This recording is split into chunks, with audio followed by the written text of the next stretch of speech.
I was scrolling through my messages one afternoon, casually sipping lukewarm coffee and half watching a rerun of some home renovation show in the background, when I noticed something strange. My phone had been quieter than usual all day. No memes from my younger brother. No overlong rants from my mom about the neighbor's barking dog. No random links from my sister trying to rope me into her latest side hustle. It felt too quiet. For context, I'm Cody, 28 years old, and the so-called responsible one of the family, which, in my family, basically means I pay my bills on time and don't cause drama. I have a stable job in IT, a decent apartment, and more than 3 working brain cells. That apparently puts me in the minority in my family. So, I opened the group chat, our glorified family command center, complete with daily chaos, minor guilt trips, and the occasional poorly edited birthday meme. Only it wasn't there. At first, I thought maybe I'd archived it by mistake or accidentally hit something I shouldn't have. But after a few minutes of searching, it sank in. I'd been removed. The Cody family group chat that had been active for years, where we planned holidays, shared updates, and occasionally argued over who left the freezer door open at mom's, was gone. My name had been removed like an expired file. Now, look, I'm not the dramatic type. I don't cry over digital chats or throw tantrums when someone leaves me on read. But this was different. This was my family. I stared at my screen for a minute, my brain juggling confusion, irritation, and that pit in your stomach kind of hurt. Did I say something wrong? Did I miss a birthday or offend someone without realizing it? I waited an hour, then another. Still nothing. Finally, I sent my sister Lauren a message directly. She was always the loudest in the group, both literally and figuratively, so if anyone knew what was going on, it'd be her. Hey, did the group chat get deleted or something? I can't see it anymore. The 3 dots popped up almost instantly, then disappeared, then came back. Then finally, her reply dropped in like a cold slap. No, we just took you out. We don't want your negativity anymore. That was it. No greeting. No explanation. Not even an emoji to soften the blow. Just a flat sentence that hit harder than I expected. I stared at it for a good 30 seconds, rereading it to make sure I wasn't hallucinating. Negativity? I racked my brain, flipping through recent conversations. I'd called out my mom for making a passive-aggressive comment about my job last week. Told my brother his conspiracy theory about 5G towers was nonsense. Said no when Lauren asked me to co-sign a loan for her friend's new wellness crystal business. Was that it? Was refusing to enable bad decisions now considered negative? I replied, trying to keep it civil. Can you explain what you mean? She didn't answer. Not right away. Not for hours, in fact. I watched Netflix, paced around, cleaned my already clean kitchen, checked my phone again. Nothing. The silence spoke louder than any response could. Eventually, she sent a voice message. I could already feel the eye roll forming before I even hit play. You're just always bringing the mood down, Cody. Like, we try to have fun in the group and you're always correcting people or being all realistic. It's draining. We just want to keep things light, okay? I wanted to laugh. Or maybe scream. Realistic? That's what this was about. I was being kicked out of the family group chat because I refused to play along with fantasy budgeting, MLM pitches, and groupthink nonsense. I didn't respond. Not then. I needed a minute. And then another. And then I started thinking. Thinking about how I'd been the one to set up that Netflix account 5 years ago, when Mom's old DVD player finally gave up. How I'd added everyone to my Spotify premium family plan because my brother complained about the ads during his workouts. How Lauren's phone bill had been on my plan since she blew through her data one summer and begged me for help. How even my dad's car insurance had my name on it because I got a corporate discount through my job and he just needed help getting it started. I'd never asked them to pay me back. Not once. I covered the bills every month because I could afford it and because, frankly, it felt like the only real way I stayed connected to them. Through support. Through usefulness. Through being the guy they could lean on. But apparently, that wasn't enough. Or maybe it was too much. I looked at all the monthly charges. The apps. The services. The shared passwords and auto-pay settings.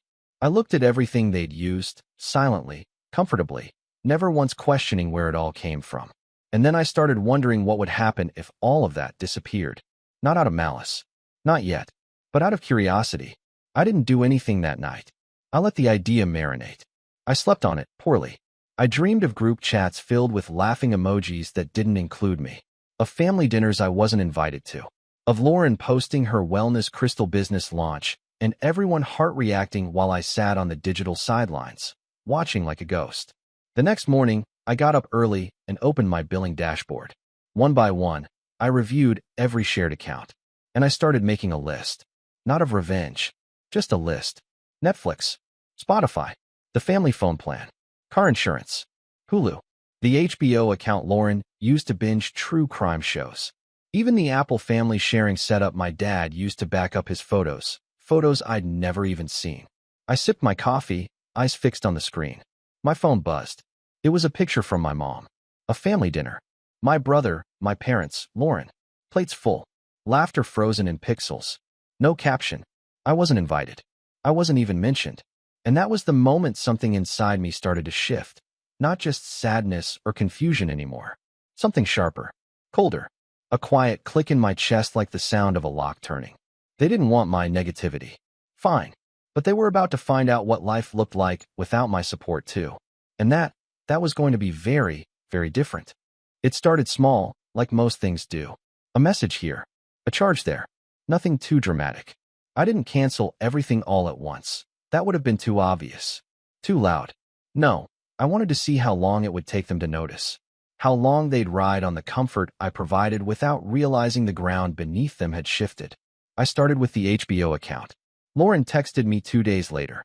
Hey, did HBO log me out? I was halfway through that cult docu. I left her on read. She messaged again. Can you resend the login? I think it glitched. Still nothing from me. A few hours passed, and then she wrote. Cody? It was the first time she'd said my name since the group chat removal. But I didn't bite.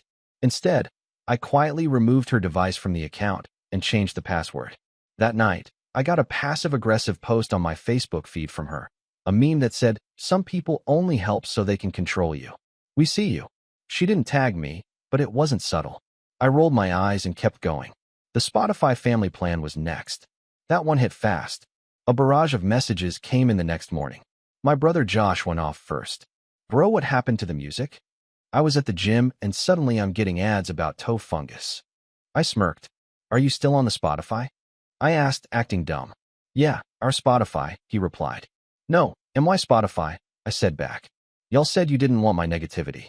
I assumed that included my services. He didn't answer. Later, Mom chimed in with a vague, guilt-laced text. We're all a little surprised by your behavior lately. I don't know what's gotten into you. You used to be so generous. Used to be? As if that generosity hadn't carried the weight of their comforts for years. I didn't respond. I was getting good at silence. It wasn't about the money. Let me be clear. I'm not rich, but I'm stable. Cutting them off wasn't a financial decision. It was emotional. A slow detangling of the web I'd been trapped in for far too long. And the more I unraveled, the more I saw just how deep their entitlement ran. Lauren sent another message the following day, a wall of text this time. I just feel like you're being really unfair. Like, okay, maybe we didn't handle things perfectly, but kicking us off everything without a warning? That's messed up. You know Mom can't figure out tech stuff. And Dad's car insurance is under your name, remember? What's he supposed to do? You're punishing all of us just because you felt left out. Grow up. I stared at her message for a long time. Then I started typing. Then deleted. Then typed again. Deleted again. There was too much to say, and none of it would land the way I needed it to. So I left it.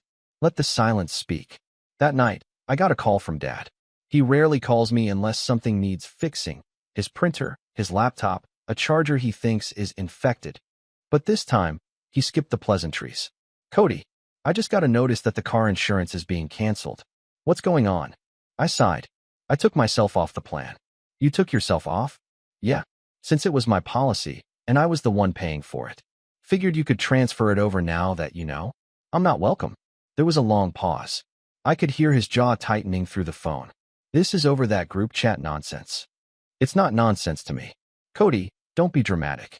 You've always been sensitive. There it was. The classic deflection. My feelings being reduced to melodrama. I almost laughed. I'm being clear, not dramatic. You all made a choice. Now I'm making mine. He hung up without another word. The next day, the group chat reappeared in my messages. No apology. No explanation. Just an invite titled Family Group, New. I didn't join. Instead, I got a separate message from Mom. Honey, we miss you. Don't let a misunderstanding blow up the whole family. Blow up the whole family. As if I lit the match. As if they hadn't held the flame to the fuse and walked away. I felt like I was being gaslit in 4K. But still, I hesitated. Part of me wanted to just cave, rejoin the group, let things go back to normal. I missed being in the loop. I missed knowing about birthdays and BBQs and Mom's endless updates about her garden. But I also knew that if I went back, nothing would change. I'd just be accepting that their comfort came at the cost of my boundaries. So I declined the invite. That's when things got nasty. Lauren started messaging me nonstop. Voice notes, texts, even an email. She was alternating between guilt-tripping and outright insults. You're acting like a child. No wonder you're still single. Mom cried yesterday because of you. Are you happy? And then came the straw that snapped the camel's spine. She posted a video on Instagram, just a story, gone in 24 hours, but not before a friend of mine screenshotted it and sent it to me. It was a clip of her talking to the camera, laughing with her friends in the background. Some people get a little bit of power and think they're kings. Like, you gave your family a few passwords, and now you think we owe you our lives? Get over yourself. You're not that important. She tagged it family drama and added a laughing emoji. I stared at that screen for what felt like hours. The sheer disrespect. The complete lack of self-awareness. I hadn't asked for groveling. I hadn't demanded anything. I'd simply stopped doing the things they took for granted. And still, they couldn't handle it. But the worst part? What really twisted the knife was a comment from Mom under the post. He's always been a little dramatic. He'll come around. My own mother. Publicly commenting like I was a toddler throwing a tantrum. That was the exact moment I made my decision. All the quiet steps I'd taken so far, the streaming cuts, the phone plan removals, the insurance changes, those were just appetizers. It was time for the main course. I logged into the phone plan dashboard. All 5 family members still on it. All using data, racking up monthly costs while complaining about my pettiness. One by one, I removed them. Josh texted me within 15 minutes. Dude, my phone's not working. No signal. Did something happen to the plan? I didn't answer. 30 minutes later, Lauren called from a new number. I declined it. Another hour, and Mom sent a group text. Not on any app, just good old-fashioned SMS. Cody, please call me. This is serious. We're trying to fix this. But it was never about fixing. It was about control. They'd never once said, we're sorry. Never once said, we see how we hurt you. Never once thought maybe they'd push too far. So I kept going. That night, I pulled up the Netflix and fully deactivated the profiles. Changed the name of the only remaining one to negativity, just for the poetic flair. I left the profile picture as a frowny face. I updated the Disney Plus login. Changed the password. Wiped the devices. Same with Hulu. I wasn't being petty. I was reclaiming. Still, the messages didn't stop. They escalated. Threats of legal action for canceling services. Accusations of holding the family hostage. Even a call from an unknown number that turned out to be my aunt, trying to mediate. That was the first time I cried. Not out of guilt, but out of this deep, hollow ache. I realized they were never going to see me. Not as a person, only as a utility. And I was tired of being a service provider masquerading as a son, brother, and uncle. I was done. But just when I thought they couldn't stoop lower, just when I believed the worst was behind me, I got a notification. A new post. Lauren again. This one not a story. A full grid post. Public. A picture of her and Josh and my parents, all seated at dinner. Smiling. Captioned. Some people remove you from their life because you make them feel too seen. We'll always have each other. I stared at the photo. Zoomed in. There, in the center of the table, was a phone. And on that screen, a paused Netflix show. Still logged in. Still playing. Still under my name. They'd found a workaround. They were still using me. Still pretending I didn't exist, but draining whatever access they could scrape from the corners. I clenched my jaw. It was no longer about group chats or accounts. It was about respect. And I'd finally reached my breaking point. I didn't sleep that night. I lay in bed, phone screen dimly glowing beside me, replaying that photo over and over. My family, seated together, laughing, faces lit by the glow of a TV screen, playing a show they were still streaming from my account. It wasn't even about the Netflix anymore. It was the symbolism. That even after everything, after the silence, the insults, the removals, they still felt entitled to take without so much as a second thought. that they would post that moment to social media, posing like a united front while weaponizing hashtags about toxicity and family first, while still sucking power from the very person they'd iced out. And there I was, alone, on the outside looking in. Again, that's when the real anger crept in, not the sharp, fire-hot kind that flares up and dies out, but the cold, hollow kind. The kind that sits in your chest like ice water and numbs everything it touches. For a few minutes, I thought about deleting all my accounts, changing my number, disappearing altogether, just walking away. I thought about every memory from the last few years, birthday cakes I'd paid for, emergencies I'd covered, holidays I'd driven hours to attend only to end up sitting at the edge of the table like a guest in my own family. And now they were branding me the toxic one? I felt humiliated, used, and more than anything, I felt like I didn't matter. I didn't cry, not yet. I just sat in the quiet of my apartment while the city slept around me. The distant hum of traffic outside my window, the only sign the world was still spinning. That morning, I called in sick to work. I didn't have the energy to fake being okay. My boss was understanding. She always was. But the second I hung up, the weight hit me. All the years I'd poured into my family, into being the dependable one, the helper, the fixer, it had all amounted to this. A cold shoulder and a shared photo with a fake smile. I didn't eat that day, barely moved. Just shuffled around my apartment in a haze, picking things up only to set them down again. I tried to distract myself with movies, games, even a walk outside, but everywhere I went, that ache followed. I was grieving, not a death, but the loss of a fantasy. The fantasy that if I just gave enough, if I just loved enough, if I just tried hard enough, my family would see me the way I'd always seen them, as worth the effort. That night, around 2 a.m., I finally let go. I curled up on the floor of my living room, hugged my knees to my chest like I hadn't done since I was a kid, and sobbed. Not the dignified kind, either. The ugly, choking kind. The kind that rips out of you when years of unspoken hurt finally reach the surface. I cried for the birthdays I'd spent alone, for the text messages never answered, for the we were just joking jabs that had landed like daggers, for all the times I'd swallowed my pride and said yes when I wanted to scream no. And when the tears dried, I felt empty, but clean, like something inside me had been scrubbed raw. That was the bottom. But it was also where I found the first brick of something new. The next morning, I got up and opened a blank note on my phone. Titled it, "What do I want?" Not what they wanted. Not what I was expected to want. But me. Cody. A 28-year-old IT guy with no more room for illusions. I wrote, peace, boundaries, friendships that feel like home. A gym routine that doesn't fizzle out in 2 weeks. Maybe a dog. A career I actually like. To stop living in reaction to people who never ask how I'm doing. It wasn't profound. It wasn't even that ambitious. But it was real. And for the first time in a long time, I felt real too. That week, I made some quiet changes. I started therapy again. Video sessions on Tuesdays with a woman named Kara who listened like her life depended on it.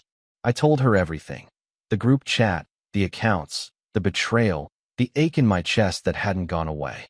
She didn't offer miracle cures, just space, and questions that made me think. What would your life look like if you stopped playing the family hero? That one haunted me for days. I also restructured my finances. I combed through every shared subscription and account, cross-referenced every auto payment, and scrubbed away the remnants of shared responsibility. It felt like cleaning out a closet full of moldy clothes I didn't know I was still wearing. I bought myself a new phone plan, solo, simple mine. Set up new passwords for everything. Clean slates across the board.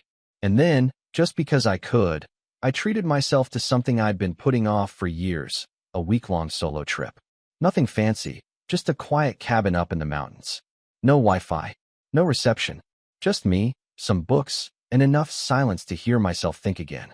The first night in the cabin, I stood on the porch wrapped in a hoodie, the sky scattered with stars so thick it felt like a painting. I breathed deep. No buzz of notifications. No family drama. Just stillness. And that's when it hit me. I wasn't missing them. I was missing who I thought they were. The versions I'd created in my head. The loving sister who would eventually say thank you. The mother who would one day see my efforts. The father who'd call just to talk. They weren't real. But I was. And for the first time, that felt like enough. When I got back, I started making other changes too. I reconnected with friends I hadn't seen in ages, people who never made me feel like I had to earn my place in their lives. We grabbed coffee, swapped old jokes, and for once, I didn't feel like I had to pretend. I could be tired. I could be quiet. I could be me. At work, I applied for a position in a different department, one with more flexibility, better pay, and a manager who actually valued communication. I didn't think I'd get it, but 2 weeks later, I did. My new team sent a welcome email filled with emojis and exclamation marks, and for the first time in years, I didn't dread Mondays. I also finally joined that gym near my place. I went at night when it was quiet, tucked into a hoodie, earbuds in, slowly rebuilding a body that had carried too much stress for too long. I wasn't chasing a six-pack. I just wanted to feel strong again, capable, grounded. And slowly, something else started happening too. I began to feel lighter, like I'd been walking around with a weighted vest and didn't even know it. The absence of my family's constant noise didn't feel like a hole anymore. It felt like space. Space to breathe, to move, to grow. I wasn't rushing to fill it. I was learning to live inside it. But even as I rebuilt, the echoes didn't vanish completely. Every now and then, I'd get a text from Lauren, usually vague, sometimes hostile, sometimes sweet. "Hey, hope you're okay. You really hurt, Mom. I miss how things used to be." I didn't respond, not because I hated her, but because I knew nothing had changed on their end.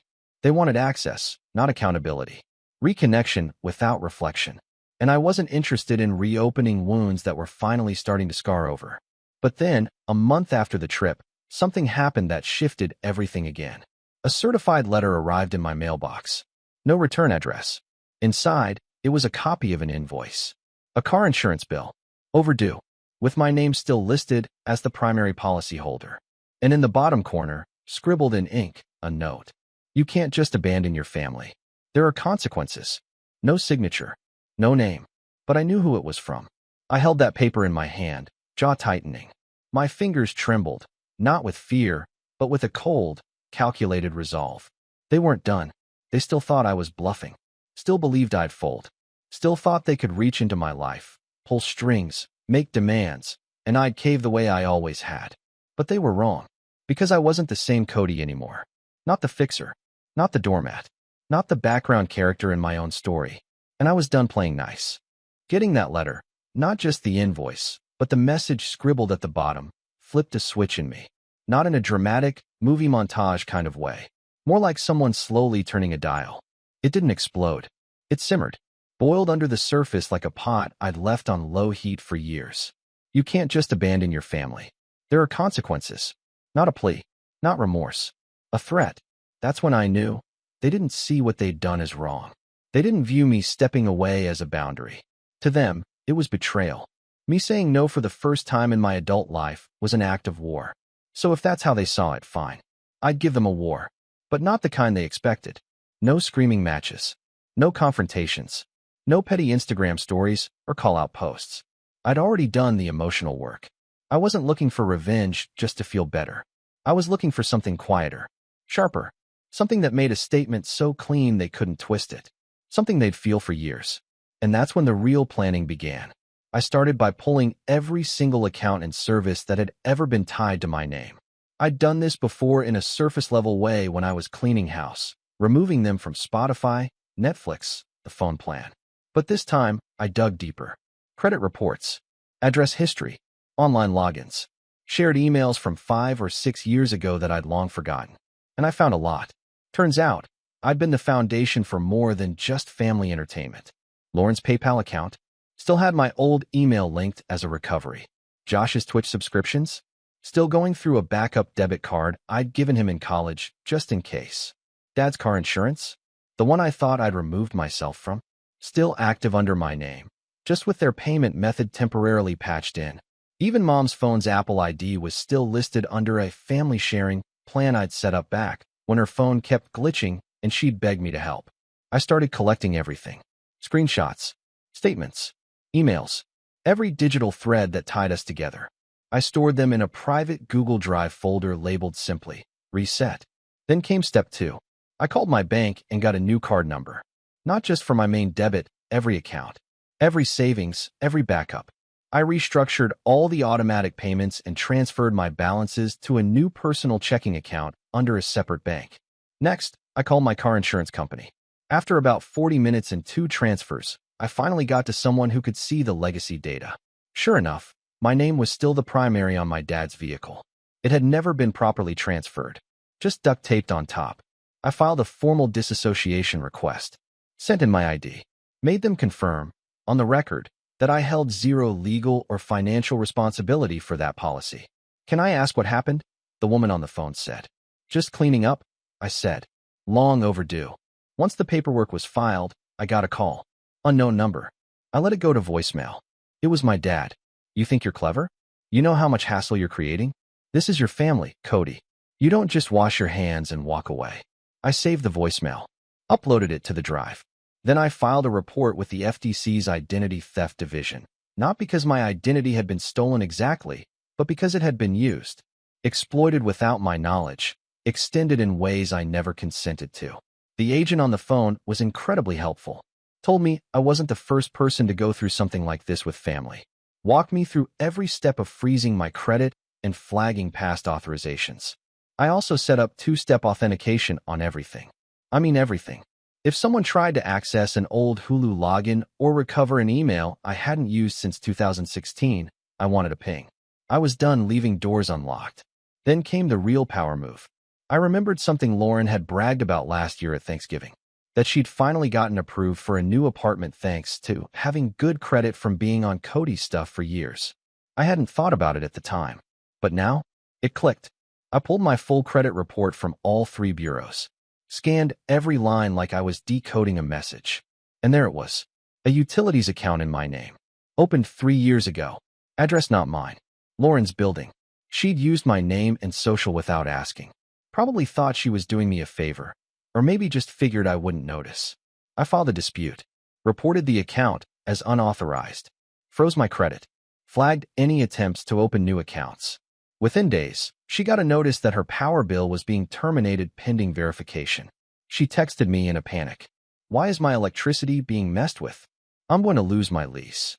I didn't respond, but I took a screenshot. Then, just for good measure, I called the leasing office of her building. Told them my identity had been used on a utilities account tied to a unit there. Sent them the FTC report. Asked them to flag my name in the system and remove me from any leases or linked accounts. That's when the second wave hit. My mom texted, "Why is Lauren saying she might lose her apartment? Did you do something? Cody, be honest." I finally replied, "I'm cleaning up anything that was created without my consent." Her response was short. "You're destroying this family." I just stared at it. No, I thought. I'm just not letting it destroy me anymore. But I wasn't done yet. Because revenge wasn't about watching them squirm. It was about making sure they couldn't do this to me or anyone ever again. I went fully nuclear in the cleanest, most professional way possible. I drafted a cease and desist letter. Formal, polite, airtight. I stated that I no longer authorized any member of my immediate family to use my name, credit, identification, or payment information for any purpose. I cited the FTC complaint number, the filed disputes, and included a list of known accounts I'd flagged. I sent it via certified mail, each letter signed and time-stamped. They couldn't say I didn't warn them. Then I filed a change of address form for myself. Not because I was moving, but because I knew they'd memorized my old addresses. I was done getting random bills forwarded to me by accident. I even created a new personal email. One I didn't give to anyone but a few close friends. The old one. I scrubbed it off everything important. Let it sit there like a trap, waiting for someone to try something. But I didn't isolate myself. Not this time. I started reconnecting with people who saw me. Not out of obligation, but because they wanted to. My friend Marcus, who'd once said, "You always show up for everyone. Who shows up for you?" He started inviting me to game nights again. My old roommate Sam and I started meeting for weekend hikes. I even joined a local tech meetup group. Gave a talk. Felt my hands shake through the whole thing, but they clapped. Smiled. I wasn't invisible anymore. I started journaling. Hit the gym more. Signed up for a cooking class. Then, one Friday night, sitting in a quiet restaurant with new friends and real laughter swirling around me, my phone buzzed. A message from Lauren. Just 2 words. "We need to talk." I put my phone face down. Took a sip of my drink. because I already knew what she was going to say. She'd finally hit a wall she couldn't climb using my name, and she was about to learn what consequences really looked like. The message sat on my phone like a stone at the bottom of a lake. "We need to talk." I didn't respond. Not out of spite, not anymore. Just clarity. Because at this point, I didn't need to talk. Everything I needed to say had been said, with boundaries, with silence, with paperwork. But I knew it wasn't over. That text was just the first crack in the wall they built, the one where they painted themselves as victims of my pettiness, while still trying to siphon from the very life they pushed me out of. 3 days passed. Then a voicemail. Then another. Then my mom tried calling from her landline, the one she used only when she really needed to be taken seriously. I let them all go to voicemail. Then came a message from Josh. "They're freaking out, dude. Lauren's getting hit with fees. Mom's saying her Apple ID won't sync. Dad's insurance lapsed. Can you just fix it, and we'll figure it out later?" No apology. No ownership. Just fix it. They still didn't get it. But fate, it turns out, has a way of stepping in when you're quiet enough to let it. It started with a call from the leasing office of Lauren's apartment. They were following up on the FTC complaint. The utilities bill had been flagged, and they'd begun reviewing the lease applications. They discovered Lauren had submitted additional documentation, a cosigner letter using my name and a fake signature. Identity fraud. It didn't take long for that to spiral. The electric company opened their own internal case. Her services were suspended until a verified identity could be confirmed. And when she tried to explain, they asked for documentation, proof of relationship, proof of consent. She had nothing. That's when the messages started pouring in. "Cody, I'm literally going to lose my apartment. Please, I didn't think it was that big of a deal. You're being cruel. You're ruining my life over utilities. Are you proud of that? I made one mistake. One. And now I'm being punished for it like I'm some kind of criminal." I didn't answer. I didn't have to, because shortly after that, she was contacted by someone else. Not me. Not my lawyer. The fraud department. "A routine inquiry," they said. Nothing formal, just yet.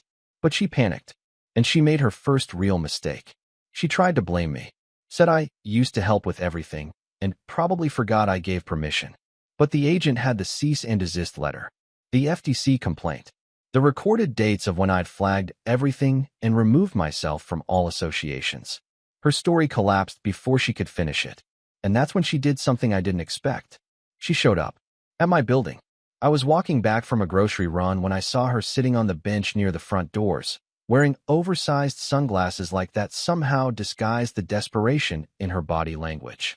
I paused, not out of shock, out of choice. I had every reason to keep walking. But some part of me, not forgiving, but ready, walked over. She stood when she saw me. "Cody," her voice cracked. "Can we talk? Please." I said nothing. "I messed up. I know I did. I thought it wasn't a big deal. I thought it was just, I don't know, normal. Normal to use someone's name to open accounts and lie on legal documents." I asked. My voice was calm. I wasn't angry anymore. Just tired. She looked down. I didn't mean for it to go this far. But it did. She nodded slowly, eyes glassy. "I'm scared." I sat beside her. Not close, just enough.